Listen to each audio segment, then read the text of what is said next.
So what we've got to do is make that change in those standards. That's where the shifts happen. It doesn't happen any other place. And I'll give you a very simple example. If you want to know the difference in people's lives, it all comes down to what are the things that are musts for you versus shoulds. So let me tell you this. We said to have an extraordinary life, you got to have an extraordinary psychology, right? Extraordinary psychology means you got to live in an extraordinary state. To be in an extraordinary state, you got to condition your nervous system, your body, your physiology and focus to be at their best. Do you agree with this? Yes or no? Then to do that, though, you can do that. Why doesn't everybody? Not because you can't. We all have the ability. It's because of our standards. I remember a time early in my career, I was about 24, and I went to do a seminar in Boston. And in those days, a big seminar for me was like 125 people. It was a 3-day seminar, and we worked around the clock, and people made such extraordinary changes in their life, and at the end of it, I was feeling so fulfilled. I was thinking, my God, I'm 24, maybe 25 at the time, and I am so happy, because I have found my mission in life. I'm doing what I love. It's making a difference in people's lives. This is extraordinary. So we finished about midnight on the Sunday night. And around midnight, you know, I'm still wound up, so I don't feel like going to bed.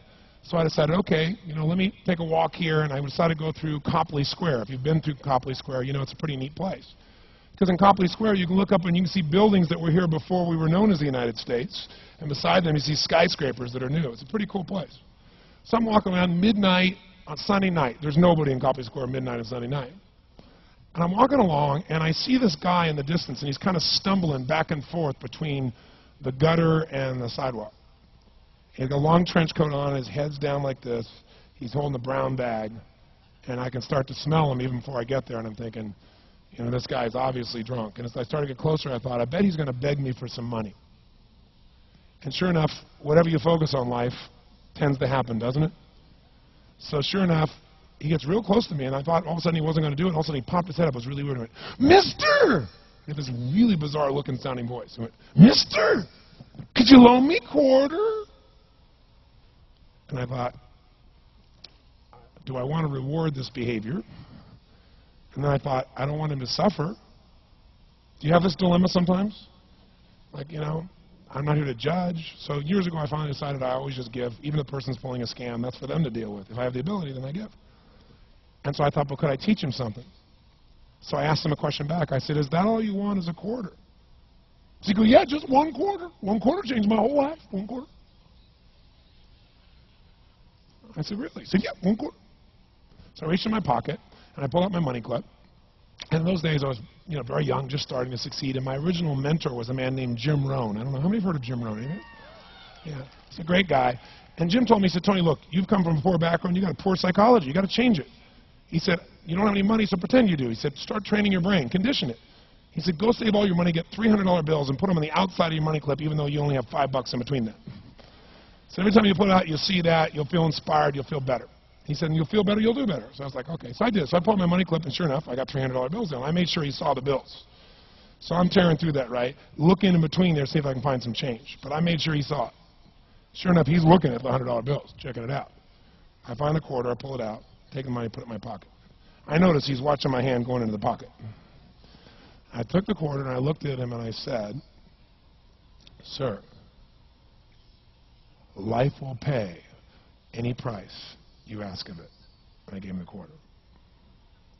And then something really interesting happened. He took the quarter. He looked at the quarter. He looked at me. He looked at my pocket. He looked back at the quarter, looked at me, looked at my pocket, looked at me again, looked at the quarter, looked at my pocket, looked back at me and said, you're weird. And then he shuffled on off like this, right? And I thought to myself, wow, what's the difference between him and me? I mean, I was 24, 25 at the time, doing what I love most, have my mission in life, and he's in his early 60s, drunk on the street begging for quarters. What's the difference? And I thought, well, maybe God's blessed me because I'm such a good person. I thought, oh, and he's such a bad person, that's such bull. And I thought, wow, maybe the answer to that question is what I just told him. Life will pay whatever price you ask of it. But you know what's interesting? You got to ask intelligently. In the Bible it says, ask and you shall what? Yeah, pretty good formula. You ought to look into it. But you know what? It says, ask and you shall receive, but I'm sure it meant ask intelligently. I'm sure that's what God meant. I'm sure he didn't mean bitch and you will receive. Whine and you will receive. I don't think that was the instruction.